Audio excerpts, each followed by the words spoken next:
What's up, everybody? Thralls Metal here once again. I'm Necrotic Nick. I'm Jammin John. And we have yet another album review for you. This week of the 15th has been really busy with releases, and this is one we definitely wanted to get to because, well, I have their other two albums, and they are absolutely mind-bending, and, well, there's a good reason for it. Anyway, we're going over the latest offering from Alkaloid, Numen.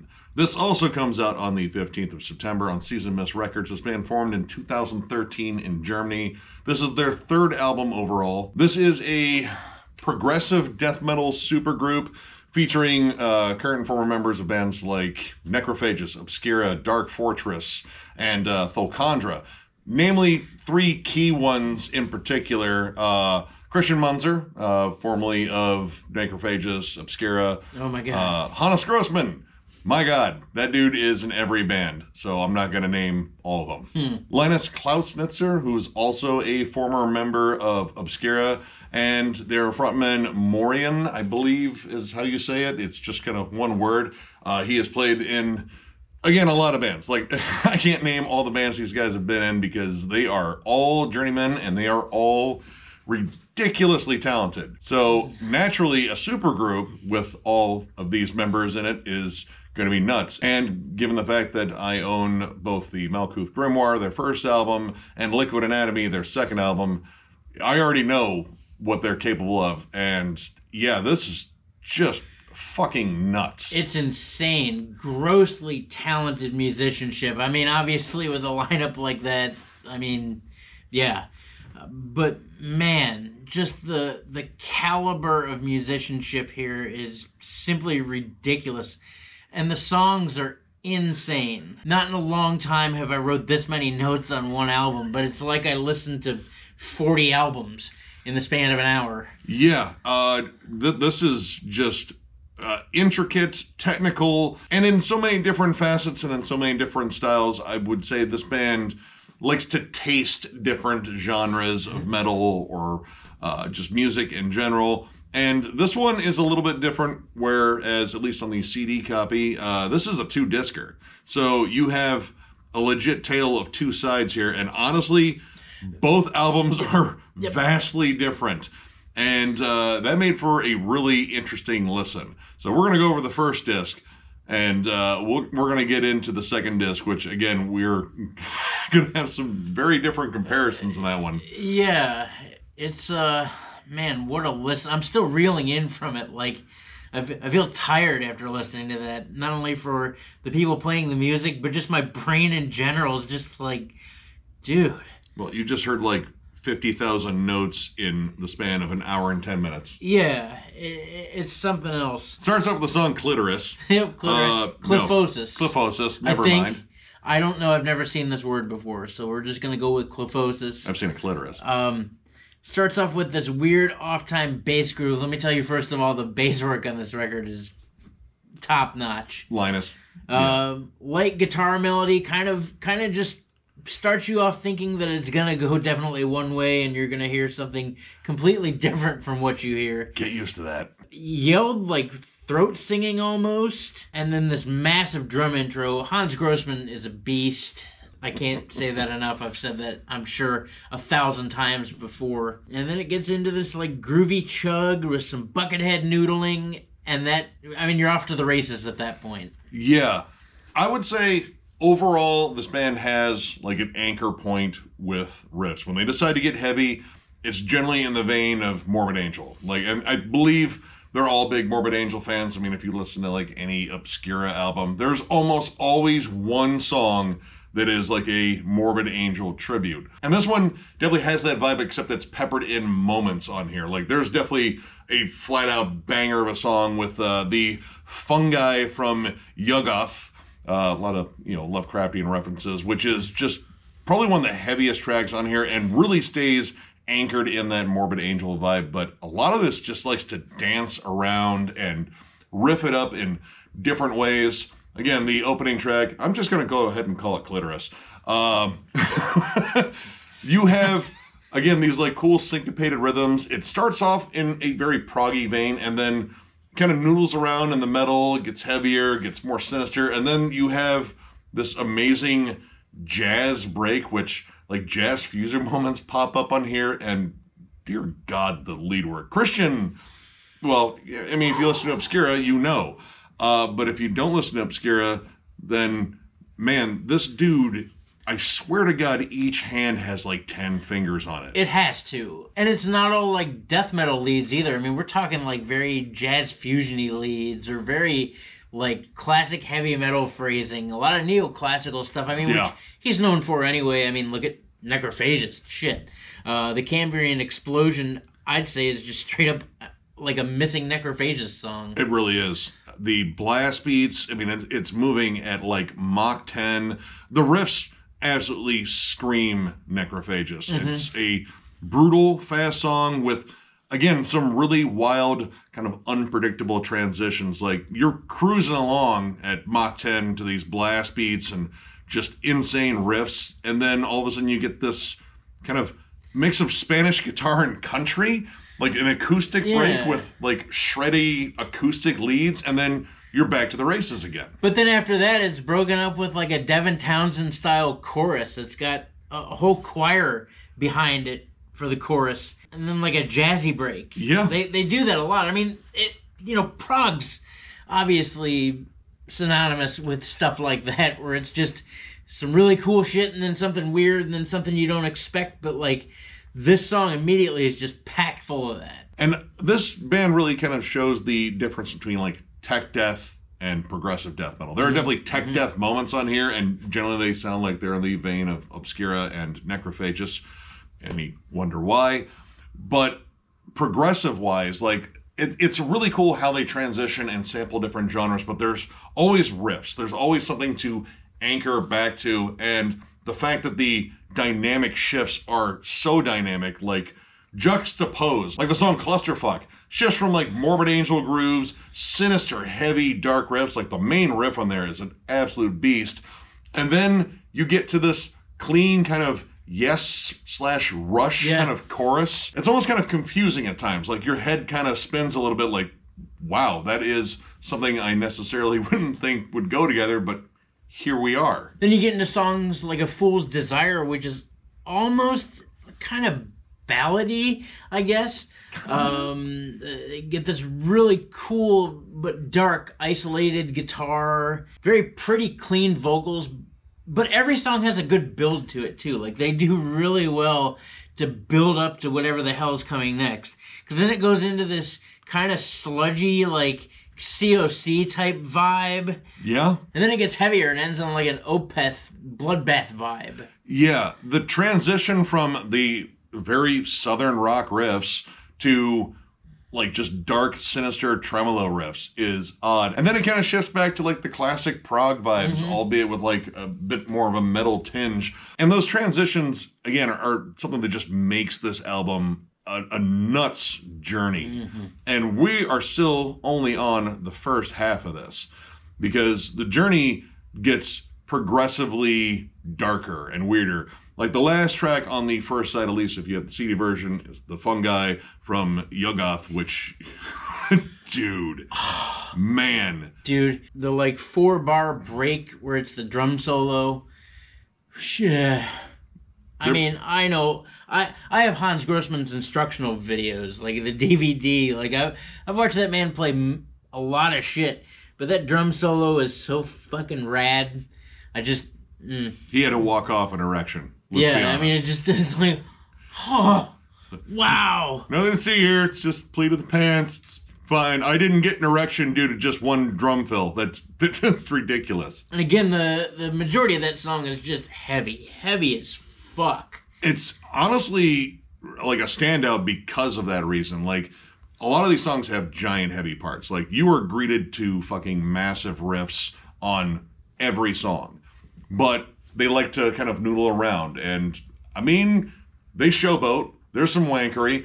But it is definitely fun. And it's, again, more like centered on songwriting, which I think is kind of the difference between prog and tech death there. Right. But this song in particular just stays heavy, riffy. It's notably darker and more sinister, at least for the first half. But this is a giant standout for me. And when it comes down to the more Lovecraftian vibes, Shades of Shub-Niggurath is quite a standout too, because this one is one of the proggiest tracks. And man, the vocoder and harsh vocal dynamics are really cool. Like definitely some cynic vibes there. I have to say the vocal dynamics on this album are crazy. Like for everything they shift to, they have like a different approach. You have harsh screams, you have like throaty, clean singing, very pretty, clean singing, throat singing, which is just weird in itself anyway. Yeah, it's strange. And then you just have like very strange like spacey effects over the vocals, and it just kind of matches up with all the strange stuff that is going on. And honestly, after side one, it only gets weirder. Yeah, so the second half, it's proggy, but more of an avant-garde. It is weird as shit. And you wouldn't really necessarily guess at the opening track, at least for the second record, The Black Siren. Very foreboding acoustic melody, kind of some Spanish classical guitar. I mean, it's really beautiful because at this point in the game, why not? Yeah, fuck it. But when you get down to the title track and Recursion, man. First off, the title track is easily one of the weirdest tracks I have heard this band write so far. This is definitely like an avant-garde metal song. Honestly, it sounds like Hans Grossman playing over 4 different songs played at the same time. There are Middle Eastern melodies that are sort of peppered in there. The guitar lines are, I don't know, kind of woven around one another, but like I feel like they're tying knots. Well, yeah, and they're not like typical melodies either. Like they're weird, like squealy, spacey things. And then it sounds like an organ that is playing this really weird, like notes that don't go together. This really weird, like staccato pattern. And then it gets kind of folky, and then it's got this really odd lead, and then this Irish folky part to it. Yeah, the clean chorus is just very odd. Like it sounds like some, I don't know, like bar song, except they're singing it in space with Egyptian aliens or something. I don't know. It's like at this point in the game, the acid you took has now turned for the worse. Oh, it's definitely turned on you. And just to make things even stranger, there's like a David Lynch-esque sort of like Twin Peaks sort of vibe towards the end of the title track. And yeah, you know, at that point, like, there's no way to make this even weirder. Oh, okay, David Lynch, that'll do it. You're right. And then at this point in the game, if you thought it couldn't get any weirder, it leads into Recursion, which has this amazing, like, crazy harmonized riff lead sort of thing right off the bat. It kind of reminds me of, like, Mastodon, like say the beginning of, like, Aqua Dementia, except, like, looped with like weird atonal melodies to harmonize with it. It's odd, and the song only gets weirder as it goes on. Yep. Insanity, blast beats, insane tremolos. It's almost like a tremolo chug. How much that moves around and how many different notes there are in that tremolo section is really weird. It's very like apocalyptic. Like honestly, I was reminded more of like Incantation or Blut aus Nord, albeit with like cleaner production. Yep. Intense growls too over those parts. Like this guy does great growls anyway, but these are a lot more just like yelled at you. Like he's still growling, but he's right in your face doing it. And the insane guitar lead on that song. Holy shit. Yeah, I mean the leads are awesome anyway. Like I mean, yeah, it's Christian Munzer. But man, on this weird side, they take on some strange characteristic, like just twisted dive bombs and whammy bar shit. And, you know, that's just kind of peppered in with the usual noodling, but there's a lot more tapping. It's more strange, like, I don't know, like kind of Meshuggah-esque, like, you know, the Frederick Thorndahl anti-melodies and such. Sure. Well, my favorite track, at least on the second half, is The Folding, which sounds straight like Meshuggah. It sounds like a missing Meshuggah track. Yeah, the weird guitar melodies over the bending, just gross, flat-out gent riffs. Which gent riffs are, you know, kind of teased on Shades of Shub-Niggurath, but here it's the main thing, and they are slow and sinister and just gross. And actually, they're really catchy. The riff for that song got stuck in my head while we were listening to the last track on the album. Like, I was like, man, that's really good. But the ending of that song, just a lot of noise. It reminded me of Portal. Yeah, you have like wall-to-wall noise. You have some vocals that are kind of, growled over it. And yeah, no, Portal, Blue Dot Nord, like it's just creepy and nightmarish. And then just to make it weirder, they play that main riff backwards. Yep. And the drums backwards, and possibly the vocals backwards, because... No, the vocals were the only thing that weren't backwards. Were they? Yeah, the drums, the riff was backwards, the drums were backwards, but the vocals were still going in the same direction. I could have sworn I heard, like, the token whoosh. I thought I did too when it started, but as he really gets into it, they're facing forward. It's going in two different directions, and, I mean... Yeah, we listened to an album that sounds like 80 different bands. So, I mean, I don't know, like, there is definitely, like, a no rules sort of vibe to this album, and I have to say, like, every song on here has its own individual characteristics, which is quite an accomplishment for a 2-disc album. But it's the last track on this album, the 13-minute and 23-second opus, as you'll call it, Alpha Hour, that covers, I think, everything that's on this record. Every camp, every style represented is covered in this spastic cornucopia, casserole, if you will, of styles. Yeah, this song has some of the wildest transitions on an album full of wild transitions. And I mean, for me, for a 13-minute song like this definitely has like echoes of the sort of everything in the kitchen sink style of like early BT band, especially, or even like Haken, except, like the upside down version of Haken. It's dark, and I mean, like the transitions are odd. Like the way it starts off with like creepy isolated tones and some vocals, and then it's spacey, dissonant. And it's already odd because you get this shift from like dark and ominous to like bright vocals and clean ones, and they're kind of intermingling. And then you get teased this almost Judas Priest style like heavy metal riff, and then it descends down into this weird like proggy break, and it's very dark, and then all of a sudden we are off to the races with like almost kind of a classic mellow death stomper. All of this happens in like 3.5 minutes, maybe 4. Probably 4 or 5. I don't know. I didn't really. I wasn't really.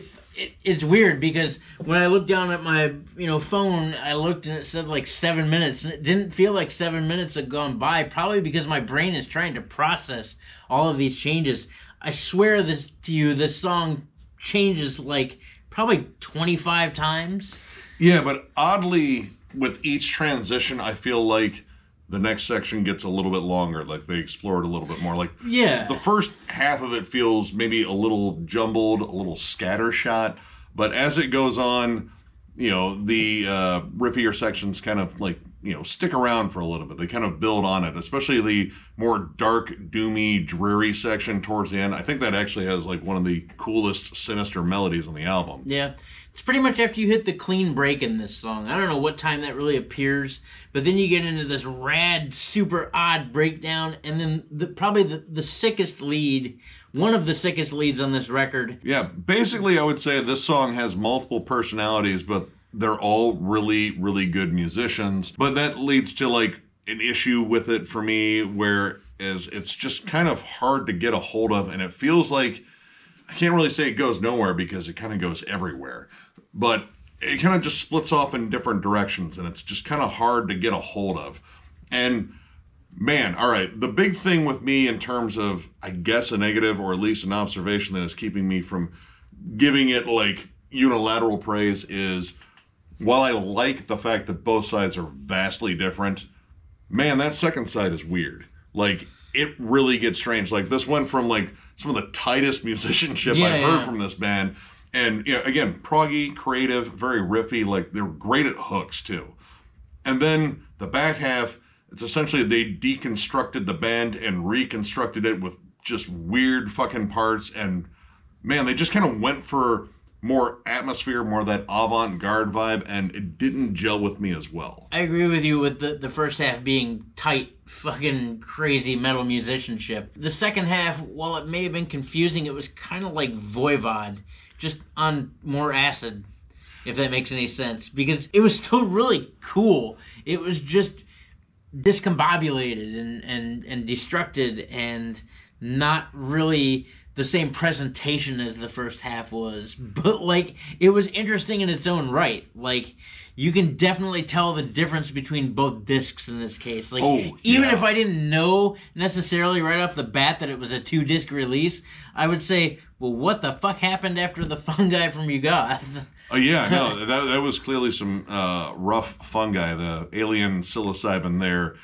I think, made the band's brains shit themselves and like, well, this is music to us now. We hear it differently. But they shit themselves while still being really talented. Agreed. You have to be incredibly talented. Like I'll even state the second record is not for the faint of heart.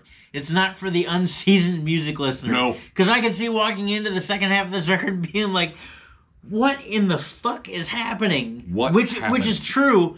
But from a musical standpoint, and especially from someone that loves prog metal or even avant-garde, I like that shit, it's really well done, just not put together like the first half. Honestly, it feels like 2 different EPs. Like 2 different EPs kind of packaged together.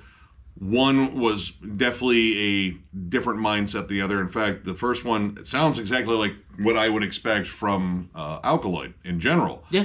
But this second one is weird and experimental and like disjointed in both good ways and bad ways. But man, this was a wild listen. Like crazy. Like like not only just crazy in terms of like, oh my god, they're talented, but crazy in terms of like the weird musical journey it takes you on. You're sonically assaulted from every direction at all times. My brain was fondled. It definitely was. I was definitely touched in the no-no part of my brain.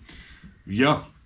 But I kind of dig it. Like, actually, I do dig it. I mean, I would probably go to their other albums for a slightly more normal listen, or just listen to most of the first disc more. But overall, I'm going to give this 4 stars. I really dug this. This is an absolutely wild album. The first disc is definitely what I expected, done at an absolutely amazing level once again from Alkaloid. But man, that second disc is just strange. And I mean, it's definitely even outside of the box for a band that I would say is still kind of outside the box in a lot of facets. But yeah, the musicianship is absolutely stellar. The songwriting is creative and fun and centered around good fucking riffs. It's not just showboating and wankery, though that is definitely part of it. But the songs are memorable, and I really dig that, because you can get lost in a sea of noodling and strange transitions and completely lose a sense of a song. These guys don't. They're excellent at their fucking craft. If you're a big fan of Necrophagist and Obscura, but also bands like Haken, BT Bam, bands that are just kind of all over the place, definitely check this out. This is a really nuts listen. I'm going to give this record 4.5 stars. I was grossly impressed by the musicianship in this album. The last Alkaloid record, Liquid Anatomy, was a killer fucking chef's kiss of a record in its own right. But I feel like, at least in the first half of this, they took that and tightened it up a little bit more, which is insane already. Obviously, this band is packed full of creme de la creme musicians. I mean, if you're going to be a supergroup, you better be goddamn good at it, and they are. The heaviness of the first side of this album is insane. While there is definitely some tech death and noodly things, all these guys deserve to do that because they're awesome. The way the songs are constructed, the heavy riffing, the memorability of these songs, like each of these songs, at least on the first side, are grossly unique in their own right. The second side of the album, albeit it is weird and disjointed and discombobulated, it's still really entertaining to hear that all put together and done well. It's like listening to a Voivod album where you're just like, what the fuck is happening? Like, that's the second half of this record, at least in my mind, in its own right, with just how strange it is and how weird it is and how many different twists and turns it takes beyond the twists and turns that were in the first half of the record. Like, I just dug the fuck out of all of it. You know, like we've said, if you're a fan of Necrophagist, Between the Buried and Me, Voivod, Cynic, Morbid Angel, Yes, Opeth, Bloodbath, Rush, Buckethead, Meshuggah, all that, you're probably really going to dig this record, and I know that's a lot, but I would definitely give this a spin. This is just disgusting talent. So if you enjoyed this review, give it a thumbs up, and if you're new to the channel, subscribe, because we do stuff like this all the time. We are also on Patreon. If you'd like to help us out there, there's a link down below to thrallsmetal.com. Our Patreon link is there. It's also on our channel someplace, but our store is there, and we do have shirts, and we are going to do a giveaway for them. I believe Miller is going to shoot a short for that, and all you have to do would be probably comment on it and probably state your size of shirt, because that would be really helpful for us. We also have some shows coming on the 22nd of September at Pierre's in Fort Wayne. We have Flesher and Convulsus, and for the life of me, I can't remember the third band on that bill, and I'm so fucking sorry. And then on the 24th of September at Howard's Club H in Bowling Green, we have Yotuma and two other bands I can't remember, and I'm so fucking sorry. Fired. I'm fired. I'm sorry. I'm really sorry. You're also fired. Yeah, I'm also fired. And then on October 1st, at our hometown venue, Frankie's has finally brought metal back, thank God. Revocation, Unearth, Entheos, and High Command for $25. Come on out to that show. It's going to be a fucking banger. But yeah, I mean, we got shows, and that's pretty cool to say. And of course, thank you all so much for liking, subscribing, following. Again, means the world to us. I try to think of different things to say at the end of these videos that also imply thank you. And it usually just comes back to the same dumb shit, but I mean it. You guys rule. Yep. You guys keep us going. This whole thing's been an amazing ride, and it continues to be grossly entertaining and a ton of fun. So thank you for that, and tons of stuff coming your way. So stay tuned, and you get one more thank you because you guys are awesome, and we will catch you later.